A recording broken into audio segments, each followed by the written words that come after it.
So Verena, what level of skill or craftsmanship is involved in making, say, something like the hollow scraper? Hollow scrapers are actually a very distinct implement type, and they're not as easy to make as you think. I know they look relatively easy, and on the surface of us, when I started looking into them, because I specialize in the Paleolithic and the Mesolithic, so the Neolithic wasn't exactly something I had a great interest in. But when I actually thought about it a bit more, how to make them, and I know Peter Woodman and Doug Bamforth talked about this, they're very specialized items that you have to make on a core that's quite well prepared. And often you find that these hollow scrapers, their butt ends are sort of abraded and prepared to an extent where you think, wow, okay, this is only a scraper. Why are they putting so much effort into this? Because they're not that easy to make. Mm-hmm. It takes quite a lot of planning to make one like that. So you wouldn't have a beginner, certainly not a beginner napper, and intermediate nappers would even have problems. You'd want quite a skilled napper to be able to produce something like this. And obviously, the arrowheads and the plano-convex knife are in a different category again altogether. You'd want a very highly skilled napper to do that.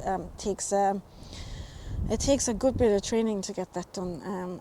A lot of practice. And it's fairly time-consuming, I assume? Yes and no. Depends on the napper. Depends also on your raw material situation. If you are in an area where there's lots of raw material, you can invest a lot of time or a little time in producing large amounts of blanks, mm-hmm. which is basically what you make these guys from. So you nap a lot of cores and you select the blanks that you want. So that's quite you work quickly through that process. When you have to do a lot more planning, you take your time. Mm-hmm. You don't want to make mistakes, and you have the added pressure of, you don't have any more raw material. It has to work. Yeah. And even then, it's never a guarantee. The arrowheads, believe it or not, a skilled napper that specializes in arrowhead manufacture, which is probably what we're looking at in that early Middle Neolithic, around that time, nappers would have been more specialized. So you would have one or two people on a site or in a community that could produce this and no more. As opposed to, say, the Mesolithic, where probably almost everybody was able to nap. A skilled napper can churn out an arrowhead like that 10-15 minutes. Pretty impressive. Like, if they do that every day, they can be very quick. Yeah. Right. Yeah. For the plano-convex knife, it takes you longer.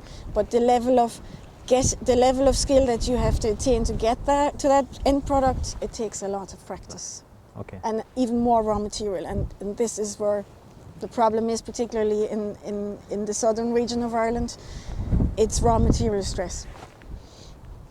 All right. Not having it is a problem.